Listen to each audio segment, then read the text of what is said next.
Je ne peux m'imaginer.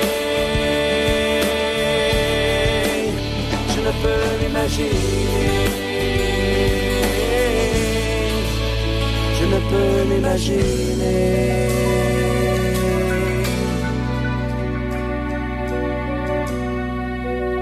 Je ne peux m'imaginer ce que ce sera quand je marcherai juste à tes côtés. Je ne peux m'imaginer. Je ne peux m'imaginer.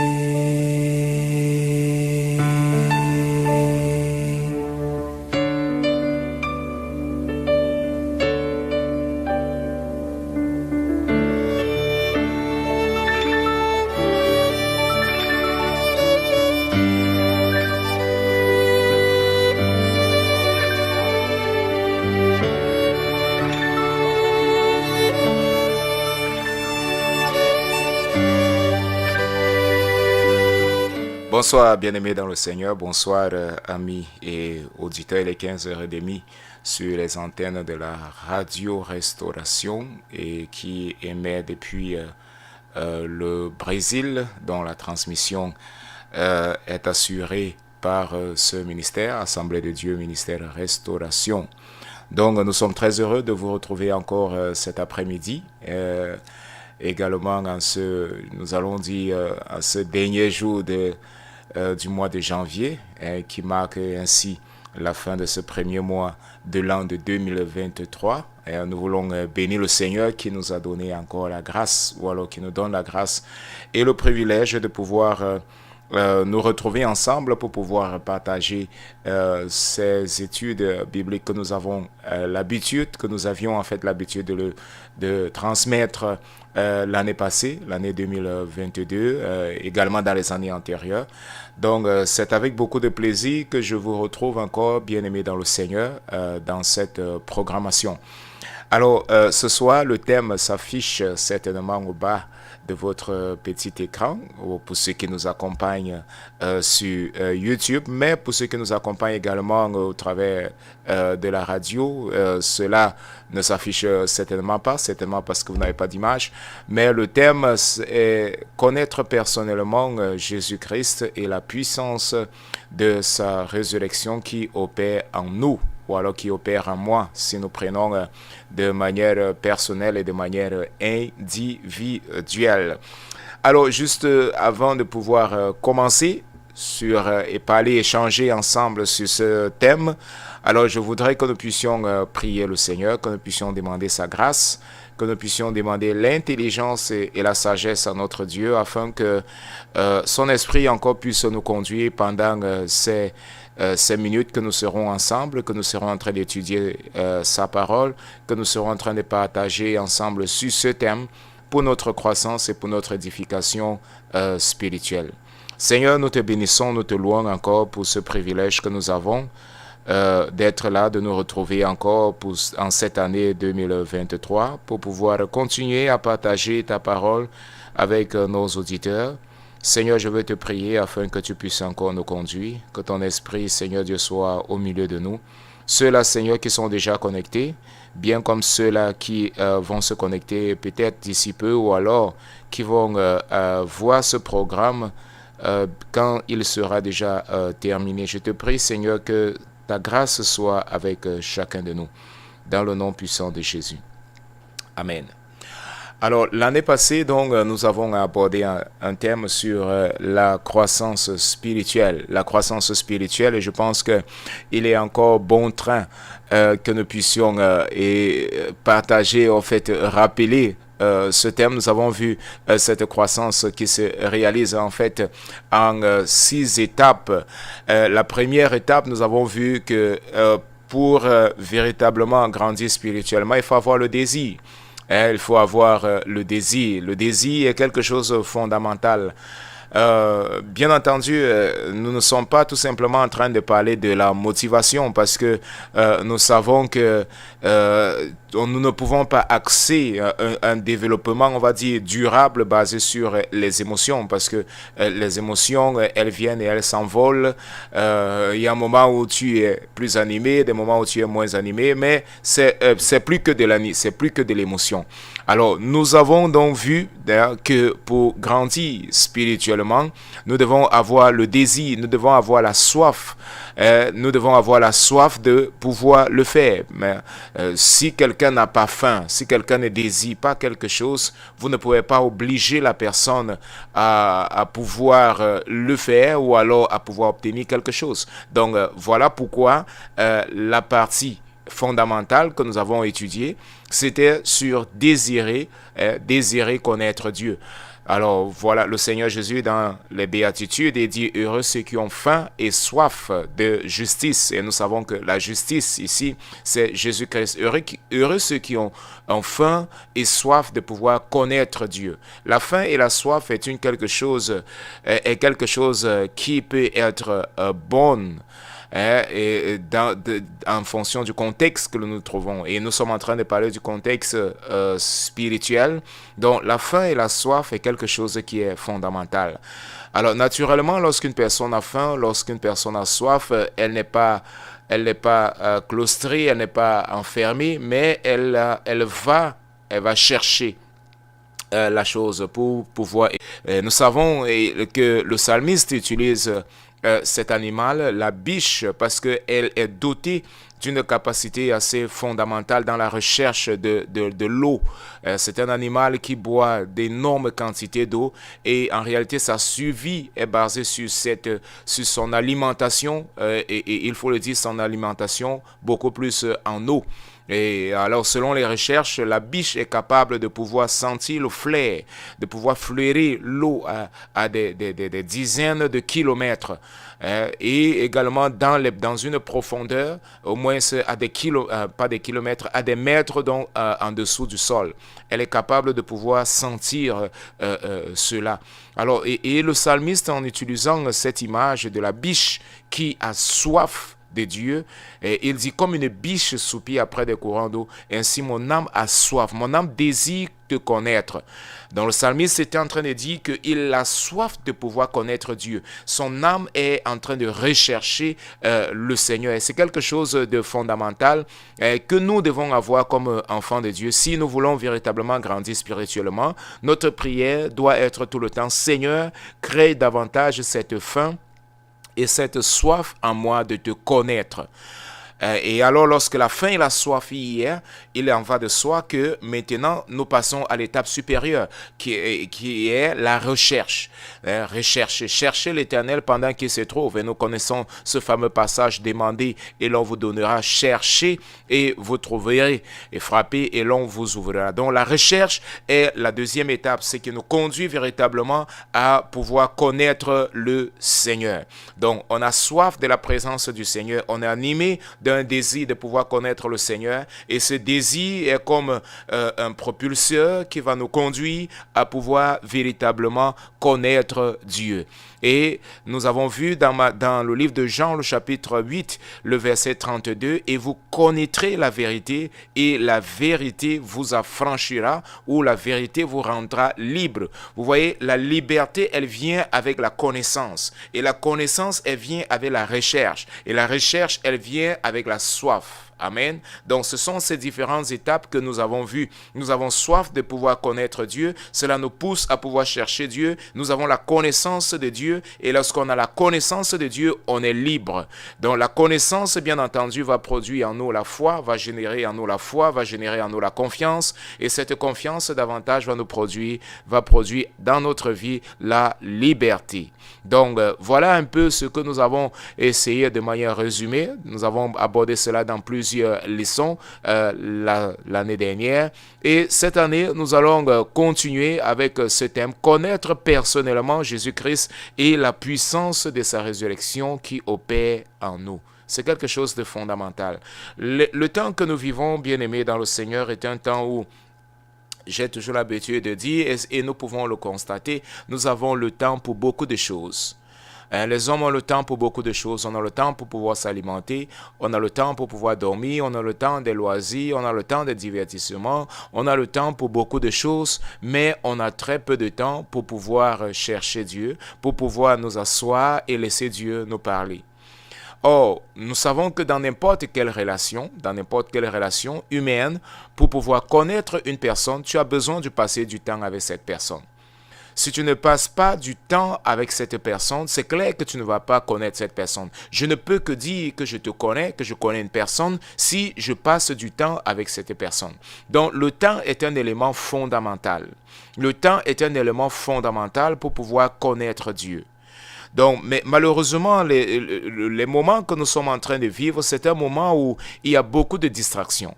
Il y a des distractions à gauche et à droite. On est distrait par le téléphone. On est distrait par l'environnement où on se trouve. On est distrait à la maison. En fait, toute part, on est environné par la distraction. Et alors, la question fondamentale, c'est comment est-ce que nous pouvons réellement, au milieu de toutes ces distractions, avoir du temps pour pouvoir chercher le Seigneur afin de le connaître. Dieu aime ceux qui le cherchent, Dieu aime ceux qui le connaissent. Dieu prend plaisir à cela.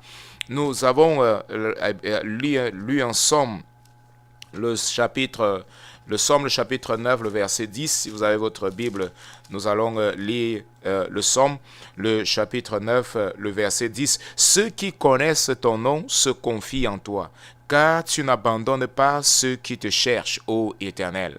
Le psalmiste dit, ceux qui connaissent ton nom se confient en toi, car tu n'abandonnes pas ceux qui te cherchent, ô Éternel.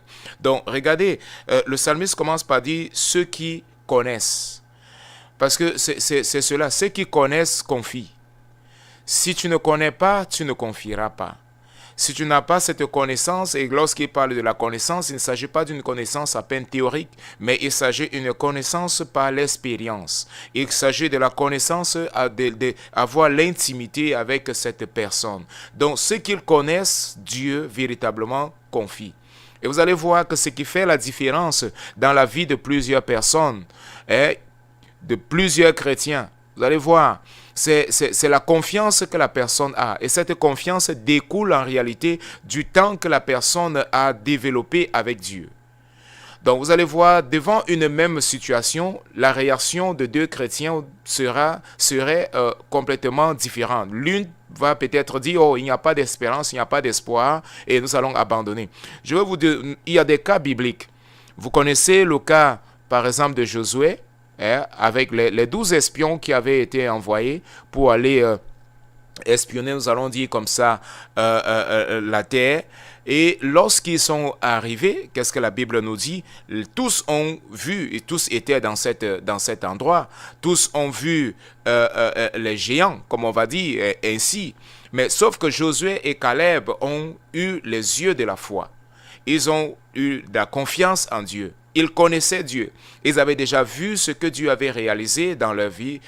Ils ont vu comment Dieu avait ouvert la mer Rouge. Ils ont vu comment Dieu les avait déjà donné la victoire sur les Amoréens. Ils ont vu comment est-ce que Dieu avait déjà réalisé beaucoup d'autres victoires. Et avec cette connaissance, ils ont dit non, ces géants, ils ne seront plus que... Ils vont être nommés comme ceux-là que Dieu nous a donné la victoire. Donc, mais les 10 autres espions, parce qu'ils n'avaient pas la connaissance de Dieu, parce qu'ils n'avaient pas la confiance en Dieu, alors ils ont tout simplement dit, oh, la terre que nous avons visitée, c'est vrai, c'est une terre qui est bonne, c'est une terre qui coule le lait et le miel, c'est une terre que véritablement nous savons que c'est Dieu qui nous a donné, mais il y a un problème. Le problème, c'est qu'il y a des géants. Le problème, c'est qu'il y a des descendants d'Anak. Ils sont très forts. Et à nos yeux, nous étions comme des sauterelles. Lorsque nous les regardons, nous comparons les forces, c'était vraiment, c'est absurde. Nous ne pouvons pas les combattre. Ils vont nous écraser. Ils vont nous détruire. Mais Josué et Caleb ont une vision complètement différente. Ils n'ont pas regardé aux yeux charnels. C'est vrai que la réalité, c'est que les soldats, l'ennemi était plus fort. Ils étaient des hommes de guerre. Ils étaient des hommes qui avaient déjà remporté beaucoup de batailles. C'était une cité, c'était une ville véritablement qui était entourée de barrières, et qui était entourée de murs, des murailles. Et c'était impossible, humainement parlant, au peuple d'Israël de pouvoir les vaincre. Mais Dieu n'avait pas dit qu'ils allaient les vaincre par leur force. Mais c'est Dieu lui-même qui allait combattre, comme il le dit bien dans Exode le chapitre 14, le verset 14. L'Éternel combattra pour vous et vous garderez le silence. L'Éternel les avait déjà montré qu'il était avec eux. Donc, il devait se baser non pas sur la réalité physique, mais il devait se baser sur la réalité spirituelle. Parce que très souvent, c'est cela qui nous empêche de pouvoir obtenir notre miracle. Ce qui empêche beaucoup de personnes de pouvoir obtenir leur miracle, c'est parce qu'ils ont non pas la réalité spirituelle, mais ils ont plutôt la réalité physique. Ils sont limités à ce qu'ils voient. Ils sont limités au naturel. Ils sont limités avec ce qu'ils peuvent toucher. Mais Dieu ne veut pas, en réalité, que nous soyons limités à la réalité physique. Les circonstances peuvent être impossibles, mais Dieu a déjà décrété cela. De la même manière qu'il a dit à Sarah, lorsque nous lisons dans le livre de Genèse, le chapitre 18, le verset 16, il a dit à Sarah, je reviendrai à cette même époque et tu auras un enfant, lorsqu'il parlait à Abraham. Je reviendrai à cette époque et Sarah, ta femme, aura un enfant. Et Sarah a ri. Bien-aimés, nous sommes souvent dans des situations où nous doutons. Et ce doute tout simplement montre que nous ne connaissons pas suffisamment Dieu. Nous ne connaissons pas personnellement Dieu. Voilà pourquoi j'ajoute cette parole, connaître personnellement Dieu. C'est-à-dire avoir cette expérience personnelle. Avoir cette expérience personnelle. Ce n'est pas que, c'est une expérience de mon père, c'est une expérience de mon pasteur, c'est une expérience de l'autre. Non, le Seigneur, il voudrait que nous puissions avoir une expérience personnelle avec lui. C'est fondamental et nous devons chercher à le faire. Connaître personnellement Jésus-Christ et la puissance de sa résurrection qui opère en moi. Alors, le texte de base que je veux partager avec vous se trouve dans Éphésiens le chapitre 1. Nous allons lire un certain nombre de passages et nous allons juste commenter. Éphésiens le chapitre 1, le verset 19 et le verset 20. Et quelle est envers nous, lorsque c'est l'apôtre Paul qui parle, et quelle est envers nous qui croyons l'infinie grandeur de sa puissance.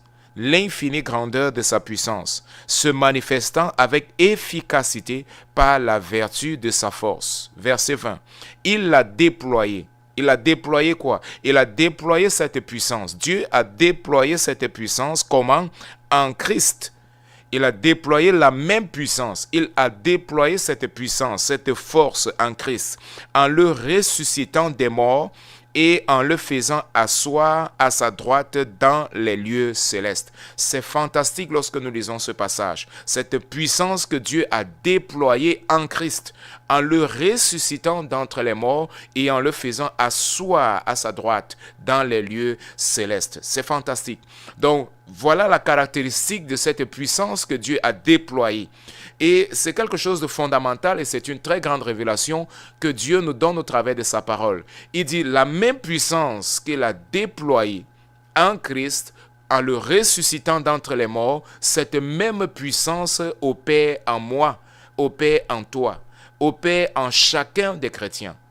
Or, j'ai toujours eu l'habitude de le dire et je pense que les Saintes Écritures nous le montrent à suffisance, que cette puissance, la plus grande puissance que Dieu a déployée, ce n'est pas en créant l'univers, ce n'est pas en ouvrant peut-être la mer Rouge, ce n'est pas peut-être en ayant fait un autre miracle que nous connaissons, mais nous avons tous la conviction, et j'ai cette conviction, que la plus grande puissance que Dieu a déployée, c'est cette puissance qu'il a utilisée pour pouvoir ressusciter Christ d'entre les morts et le faire asseoir avec lui à la droite de Dieu. Il n'y a pas de plus grande puissance que Dieu a déployée que cette puissance que nous voyons ici, qu'il a utilisée pour pouvoir ressusciter le Seigneur Jésus-Christ d'entre les morts. Or, regardez ce que la Bible nous dit également dans Éphésiens le chapitre 3, le verset 20. Éphésiens le chapitre 3, le verset 20 nous dit ceci. Or, à celui qui peut faire, par la puissance qui agit en nous, par la puissance qui agit en nous, infiniment au-delà de tout ce que nous demandons ou de tout ce que nous pensons. À celui qui peut faire au-delà de ce que nous demandons, tout cela de ce que nous pensons. Il agit par cette puissance. La même puissance agit et elle opère en nous. Allons voir un autre passage. Allons voir Philippiens, le chapitre 3, le verset 10. Philippiens, le chapitre 3, le verset 10, nous dit ceci. Philippiens, le chapitre 3, le verset 10. Afin de connaître Christ et la puissance de sa résurrection. Le désir de l'apôtre Paul ici, nous voyons, lisons peut-être à partir du verset 8. Et même je regarde toutes choses comme une perte à cause de l'excellence de la connaissance de Jésus-Christ. C'est l'apôtre Paul qui dit à cause de l'excellence de la connaissance de Jésus-Christ, mon Seigneur, pour lequel j'ai renoncé à tout et je les regarde comme de la boue afin de gagner Christ et d'être trouvé en lui. Non avec ma justice, c'est-à-dire celle qui vient de la loi, mais celle qui s'obtient par la foi en Christ, la justice qui vient de Dieu par la foi. Maintenant le verset 10. Afin de connaître Christ et la puissance de sa résurrection et la communion de ses souffrances en devenant conforme à lui dans sa mort pour parvenir, si je le puis, à la résurrection d'entre les morts. Donc, le désir fondamental de l'apôtre Paul, il dit, mon désir c'est de connaître, et c'est quelque chose qu'il utilise, c'est un mot vraiment quelque chose c'est quelque chose vraiment fantastique. Il dit, et même je regarde toutes choses comme une perte à cause de l'excellence de la connaissance de Jésus-Christ, à cause de l'excellence de la connaissance de Jésus-Christ. Il trouve cela excellent. L'excellence de la connaissance de Jésus-Christ. Il n'y a rien de plus excellent que la connaissance du Seigneur Jésus-Christ. Il n'y a rien de plus beau, il n'y a rien de plus grand, il n'y a rien de plus de sublime que la connaissance, la recherche de la connaissance du Seigneur Jésus-Christ. Il dit, à cause de cela, à cause de cette sublimité, à cause de cette excellence-là, je regarde toute autre chose comme de la boue. Je regarde toute autre chose comme de la pacotille. Pour moi, tout le monde entier n'a plus de sens. Il n'y a plus rien qui m'attire. Mais il y a une seule chose maintenant qui m'attire, la connaissance du Seigneur Jésus-Christ. Pour moi, c'est une sublimité. Pour moi, c'est quelque chose d'excellent. Pour moi, c'est la plus grande chose qui puisse exister. Le plus grand désir qu'une personne peut avoir, c'est connaître Jésus-Christ et la puissance de sa résurrection qui agit en nous. Donc, bien-aimés, je voudrais vraiment attirer notre regard là-dessus. C'est quelque chose de fantastique lorsqu'une personne cherche à connaître Dieu. Et non seulement connaître Christ, il ajoute quelque chose de fondamental. Et la puissance de sa résurrection qui opère en nous. Et l'apôtre Paul nous dit dans Éphésiens que cette puissance-là, en réalité, Dieu l'a déployé en ressuscitant Christ d'entre les morts. Et il dit que c'est cette puissance-là qui opère en moi, qui opère en nous, qui opère en chacun des chrétiens. Et nous savons que c'est la plus grande puissance que Dieu a déployée lorsqu'il a ressuscité le Seigneur Jésus-Christ d'entre les morts. Mais maintenant, je vais attirer ton attention, je vais attirer notre regard. Comment est ce désir-là en nous? L'apôtre Paul, il a tout abandonné. Il dit, j'ai tout abandonné, j'ai tout laissé, j'ai tout renoncé. Je regarde toute autre chose comme de la boue. Je regarde toute autre chose comme de la pacotille. À cause de l'excellence, à cause de la sublimité, à cause de cette grandeur, de ce désir que j'ai de pouvoir connaître Dieu personnellement. L'apôtre Paul n'était pas en train de se comparer à Pierre, à Jean, aux autres apôtres. Non, c'était quelque chose qui était intuito personae, c'est-à-dire c'était une relation personnelle. Son désir était quelque chose de personnel. Et par la suite, même dans le verset 12, il dit, je ne sais pas que j'ai déjà remporté le prix, c'est pas que je suis déjà arrivé, mais il y a une chose que je fais, ce désir me pousse à courir. Ce désir me pousse davantage à chercher à connaître Dieu. Alors, quel est le désir que tu as? Est-ce que ton désir, c'est de connaître personnellement le Seigneur Jésus-Christ et la puissance de sa résurrection qui opère en nous? Alors, il y a certaines caractéristiques qui montrent véritablement que la puissance de la résurrection est en train d'agir, est en train d'opérer dans ma vie. Il y a un certain nombre de caractéristiques qu'on peut voir. On peut voir cela à la lumière même de la vie de l'apôtre Paul. Comment est-ce qu'il vivait? Comment est-ce que se manifestait cette puissance de la résurrection de Christ? Et nous savons comment l'apôtre Paul et les autres, bien entendu, les autres apôtres, étaient utilisés puissamment dans la main du Seigneur. Nous voyons des miracles qui se réalisent. Nous voyons Pierre et Jean, lorsqu'ils étaient en train de monter, lorsqu'ils étaient en train d'aller pour pouvoir prier, la Bible nous dit, à la 9e heure, ils ont rencontré ce paralytique qui était là, assis au bord de la route, à l'entrée du temple. Et maintenant, ce paralytique était en train de demander de l'aumône, il était en train de demander quelques monnaies. Et lorsqu'il a regardé Pierre, lorsqu'il a regardé Jean, il pensait également recevoir peut-être quelques monnaies d'échange, une offrande. Mais Pierre dit, regarde, fixe ton regard sur nous, fixe et marche. Et la Bible nous dit que le paralytique, à l'instant, s'est levé et il a marché. La même puissance de la résurrection que Dieu a utilisé, a déployé en Christ, en le ressuscitant d'entre les morts. Cette même puissance de la résurrection, il la déploie dans la vie de Pierre, en faisant maintenant qu'il puisse se lever, qu'il puisse faire marcher un paralytique. Lorsqu'il y a la manifestation de la puissance de la résurrection, alors, bien-aimés dans le Seigneur, nous voyons des miracles se réaliser. La question fondamentale maintenant, la question qu'on doit se poser, comment est-ce que nous arrivons à cela? Connaître personnellement Christ, voir la manifestation de la puissance de la résurrection de Christ opérer en nous. Comment est-ce que cela se passe? Je vais partager un certain nombre, peut-être quelques étapes. La première des choses, il faut que notre vie soit en ordre. Dans le livre de 2 Rois, le chapitre 20, le verset 1, c'est un passage assez connu. Si vous avez votre Bible, lisons 2 Rois, le chapitre 20, le livre de 2 Rois, le chapitre 20, le verset 1.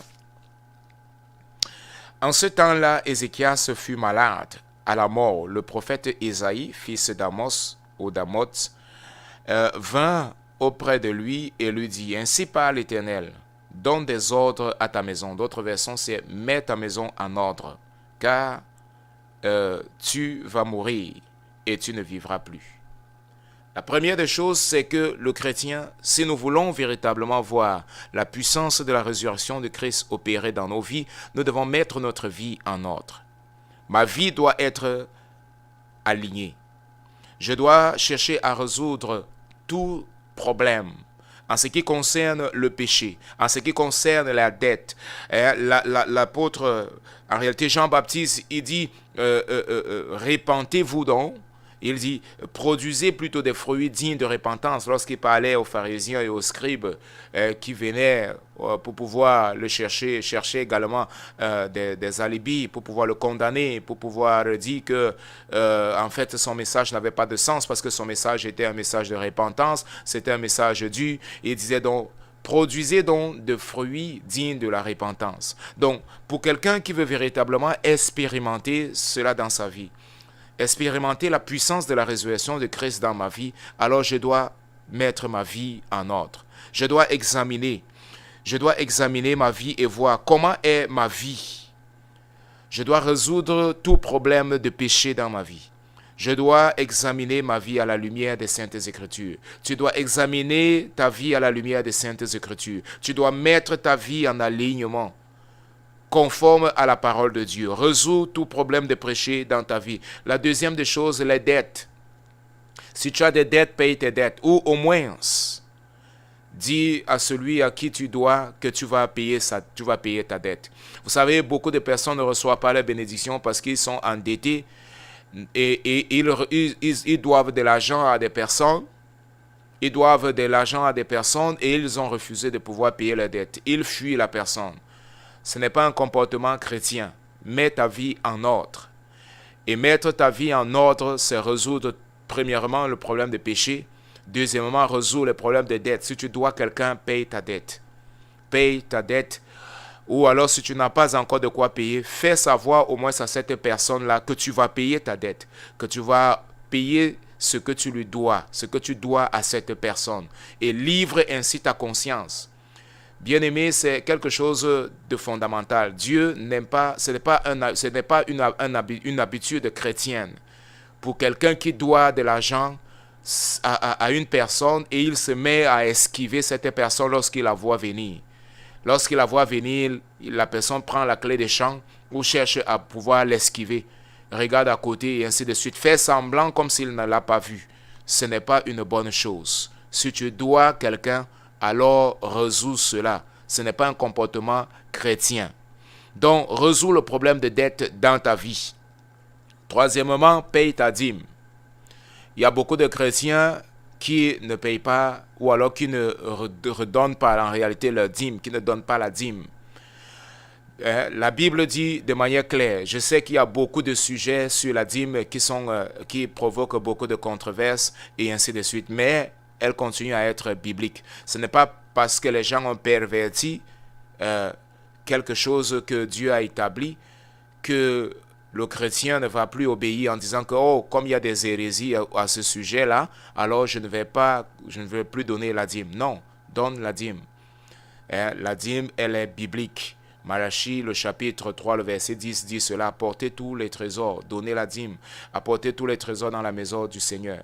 Donc c'est biblique de pouvoir donner la dîme. Ce n'est pas quelque chose inventé, ce n'est pas que c'est le pasteur qui veut s'enrichir et ainsi de suite. Si tu es dans une église sérieuse, alors tu dois donner la dîme. Surtout que tu vois que ce n'est pas pour l'enrichissement de quelques-uns. Parce qu'il y a des églises comme ça où ce n'est que le pasteur seul qui est riche et tous les autres membres sont pauvres. Mais si tu es dans une église qui réellement a cette vocation de pouvoir gagner les âmes, qui est en train d'investir sur l'œuvre missionnaire, et toi tu vois les résultats de cette œuvre missionnaire, alors tu ne dois pas hésiter à pouvoir donner la dîme, à contribuer à la propagation de l'évangile dans le monde entier. Donc, mets ta vie en ordre, résous tout problème de péché, résous tout problème de dette, donne la dîme, institue également la prière familiale. Pour ceux qui sont dans un endroit où cela est possible, ceux qui sont mariés, la prière familiale est quelque chose de fantastique. C'est quelque chose de fondamental. Moi particulièrement, j'ai beaucoup de témoignages là-dessus. Je suis ce que je suis parce que j'ai été édifié dans ce sens-là, au travers de la prière matinale en famille. Mon feu père avait toujours l'habitude de pouvoir instaurer cela tous les matins à 5 heures du matin et on se réveillait et on méditait autour de la parole de Dieu et on priait ensemble. C'est quelque chose de fondamental. C'est quelque chose de fondamental. Et une autre chose que je voudrais ajouter, apprends à pardonner. Apprends à pardonner. Le pardon libère.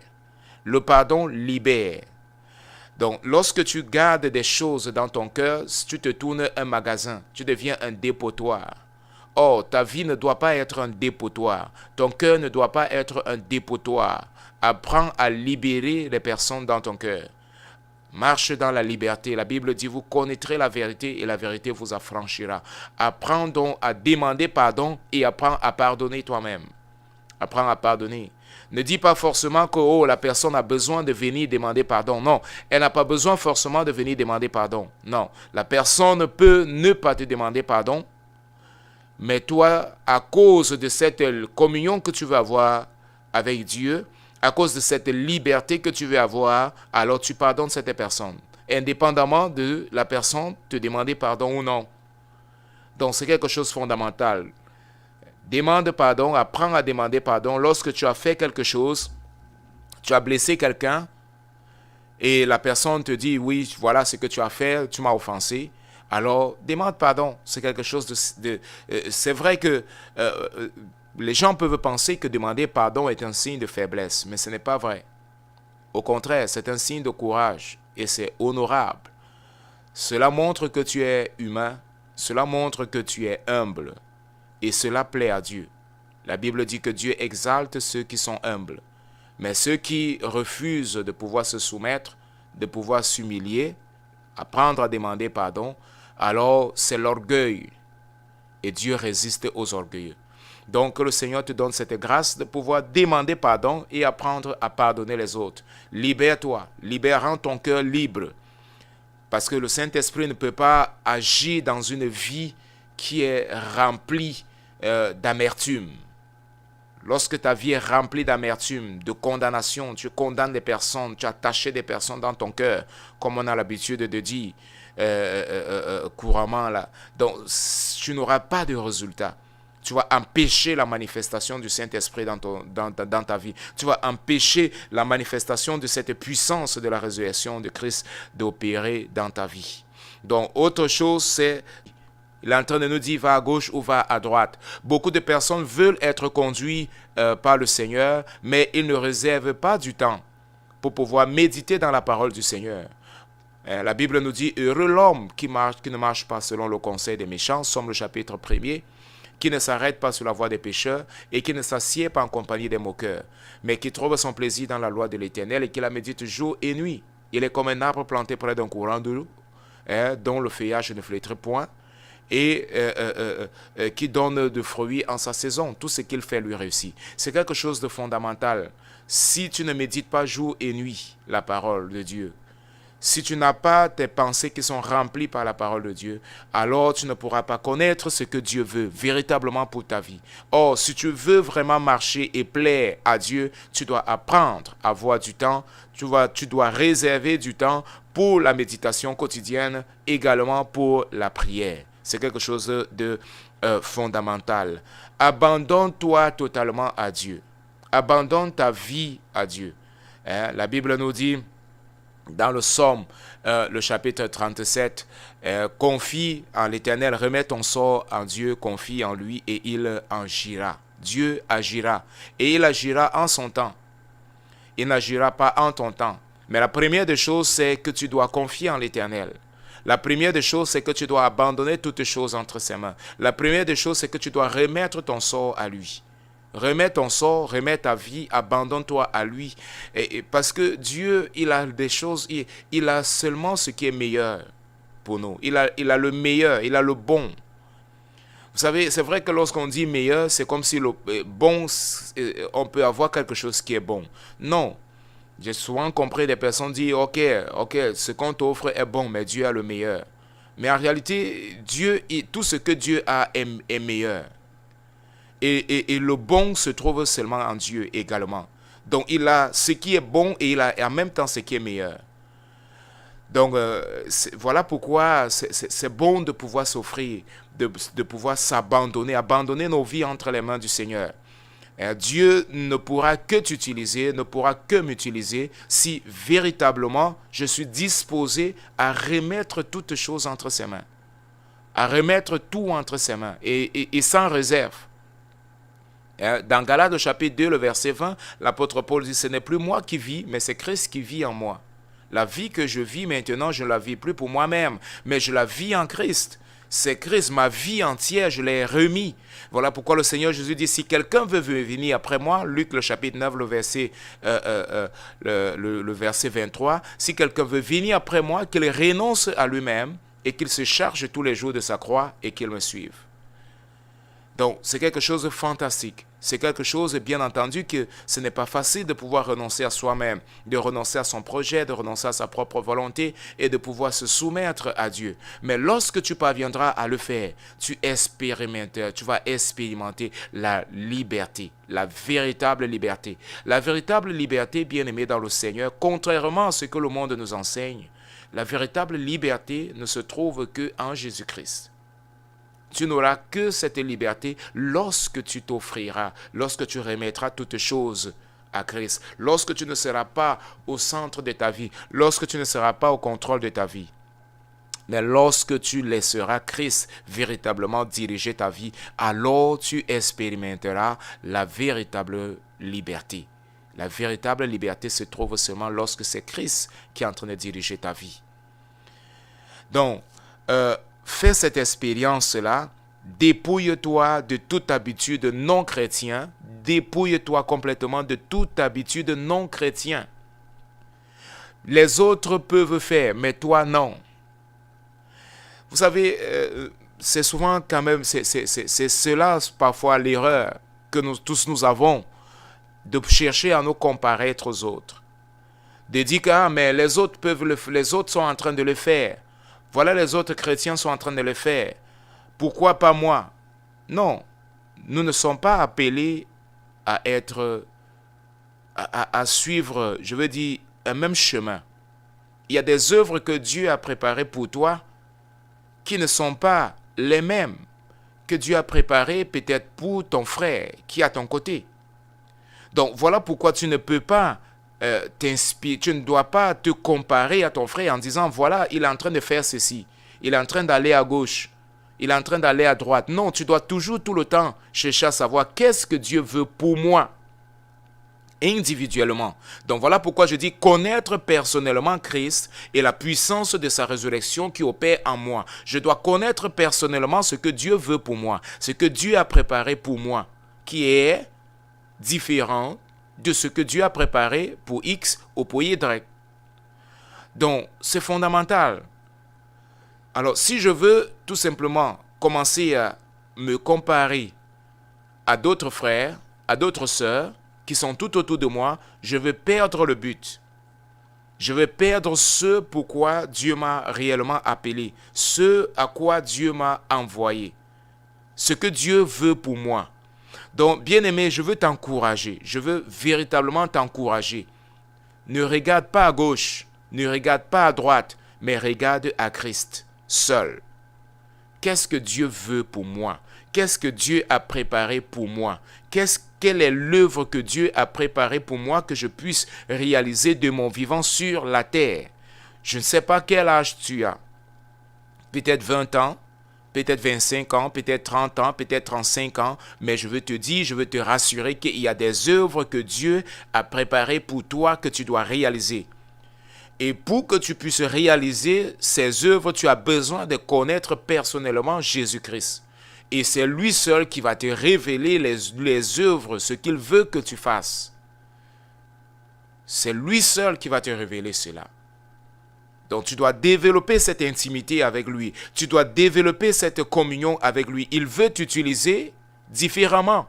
Regardez, bien-aimés, si vous regardez les apôtres, la vie des apôtres, vous regardez Paul, vous regardez Pierre, vous regardez Jean, vous regardez Barnabas, vous regardez tous ces apôtres, vous allez voir que Dieu les a utilisés de différentes manières. De la même manière que les prophètes, vous regardez les prophètes dans l'Ancien Testament, vous allez voir que Dieu utilisait les prophètes de manière différente. Dieu a utilisé Élie d'une manière différente qu'il a utilisé Élisée. Et ainsi de suite. Donc, Dieu a des projets pour chacun, individuellement. Donc, voilà pourquoi nous devons rechercher à le connaître particulièrement, à le connaître personnellement, et ne pas tout simplement confier à ce que les autres disent. C'est une bonne chose. Je ne suis pas en train de dire, bien-aimés, que nous ne devons pas écouter les conseils des autres ou alors que nous ne pouvons pas nous inspirer des autres. Nous pouvons nous inspirer de comment est-ce que Dieu a utilisé telle ou telle autre personne, comment est-ce que Dieu utilise telle ou telle autre personne. Mais nous devons savoir que ce n'est pas automatique. Ce n'est pas parce que Dieu a utilisé telle personne de telle manière qu'il veut m'utiliser également de la même manière. Dieu certainement a préparé quelque chose de spécial pour moi et je dois chercher à connaître cela. Et je dois développer une communion particulière et personnelle avec Dieu. Si je veux réellement voir cette puissance de la résurrection de Christ opérer en moi, alors je dois faire tout pour ne pas me comparer aux autres. Ah, les autres peuvent le faire. Oui, les autres peuvent le faire. Les autres peuvent s'habiller de telle manière. Les autres peuvent aller de tel endroit. Les autres peuvent avoir telle habitude. Mais Dieu m'a appelé à quelque chose qui est spécial. Et je dois le savoir. De la même manière, la Bible nous montre que Aaron avait été appelé au sacerdoce. Aaron avait été appelé à être prêtre, lui et sa descendance. Il y avait un certain nombre de choses que le peuple d'Israël pouvait faire, mais Aaron ne pouvait pas faire comme prêtre. Moïse ne pouvait pas le faire parce qu'ils avaient une mission particulière, ils avaient un appel particulier. Bien-aimé, je veux te dire qu'il y a un appel particulier pour toi. Dieu a un appel particulier pour toi et tu dois chercher à le connaître. Alors, ne cherche pas à te comparer aux autres. Aaron pouvait dire, mais Seigneur, mais pourquoi est-ce que le peuple peut le faire et moi je ne peux pas le faire? C'est parce que Aaron devait entrer dans le lieu saint, dans le lieu très saint, et le peuple ne pouvait pas entrer dans le lieu très saint. Donc, de faire, les autres sont en train d'aller dans tel endroit, les autres sont en train de voyager, les autres sont en train de faire telle ou telle autre chose. Non, Dieu a un appel particulier pour toi et Dieu veut que tu puisses accomplir une mission particulière dans ce monde. Alors ne te compare pas à d'autres, ne regarde pas à gauche, ne regarde pas à droite, mais aie ton regard fixé sur Jésus-Christ, lui seul qui est l'auteur et le consommateur de ta foi. Et j'ai cette ferme conviction que si tu regardes à Christ, il te révélera. Tu vas le connaître personnellement, il va se révéler à toi, il va te montrer ce qu'il a préparé pour toi de manière particulière pour que tu puisses accomplir ici sur la terre. Alléluia. C'est la plus grande chose que nous puissions, c'est la plus grande joie en réalité que nous pouvons avoir. La plus grande joie que tu puisses avoir, la plus grande satisfaction que tu puisses avoir, ce n'est pas lorsque tu vas à ta mort, les gens vont venir et les gens vont dire, voici, oh, il a fait telle ou telle autre chose, et ainsi de suite. Non, la plus grande satisfaction, c'est que tu auras, lorsque tu seras couché sur ton lit de mort, c'est de savoir que réellement tu as accompli l'œuvre que le Seigneur a préparée pour toi sur cette terre. Mets ta vie en ordre, bien-aimé dans le Seigneur. C'est le premier point. Si tu veux réellement voir la puissance de la résurrection se manifester au travers de ta vie, alors mets ta vie en ordre. Cherche véritablement le Seigneur. Aie ces désirs-là. C'est pas toi.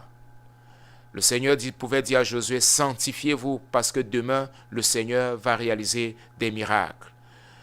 Le miracle vient après la sanctification d'abord. La séparation d'abord. Que le Seigneur nous accorde cette grâce, bien-aimé dans le Seigneur, et que véritablement cela soit le désir de ton cœur, le désir de mon cœur, connaître personnellement Christ, connaître particulièrement Christ, et vraiment me dépouiller de n'importe quelle habitude qui n'est pas chrétien. Qui n'est pas chrétien. Ne t'inspire pas, ne regarde pas les méchants. David pouvait dire dans le psaume 37, le verset 25, « J'ai été jeune, maintenant je suis vieux.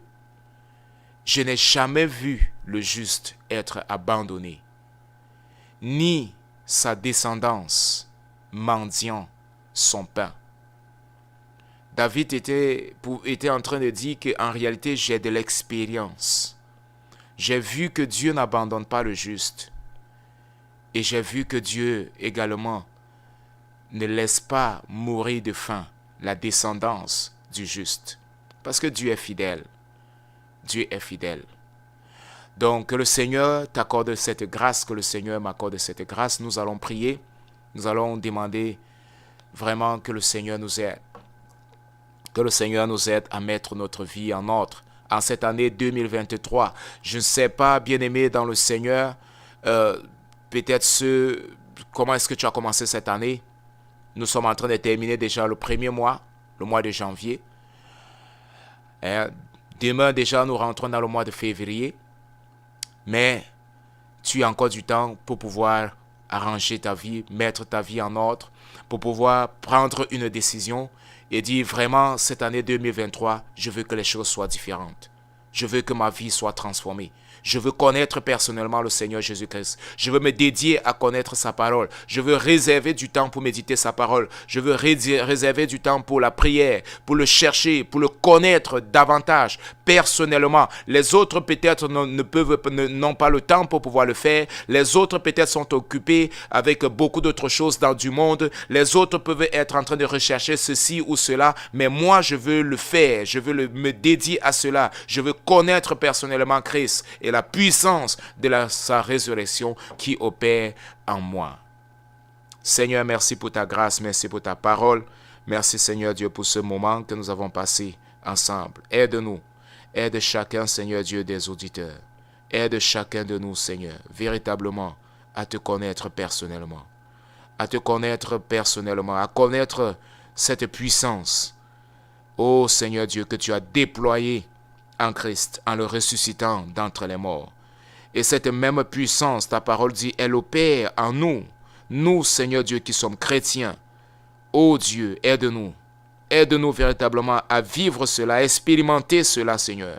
J'ai la ferme conviction que tu veux encore opérer, tu veux encore déployer cette puissance en nous, Seigneur. Tu veux encore réaliser des miracles, Seigneur, au travers de nos vies, comme tu l'as fait, Seigneur Dieu, au temps des apôtres. Seigneur, aide-nous.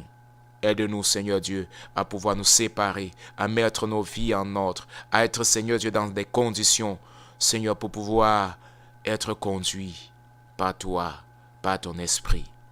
Merci pour ce privilège que nous avons eu encore d'être là, Seigneur Dieu, cet après-midi. À toi seul, Seigneur Dieu, soit tout l'honneur, la gloire, la puissance et la majesté pour le siècle des siècles. Amen. Que le Seigneur nous bénisse. Nous nous retrouvons la semaine prochaine, si le Seigneur le veut bien. D'ici là, je vous souhaite une très bonne journée. Je vous souhaite une très bonne soirée. Je vous souhaite aussi une très bonne semaine en compagnie de la grâce du Seigneur.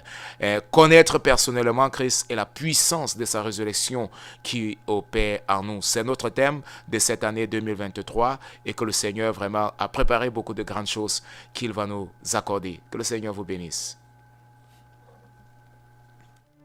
Quand je marcherai juste à tes côtés, je ne peux m'imaginer ce que mes yeux verront lorsque ton visage sera devant moi.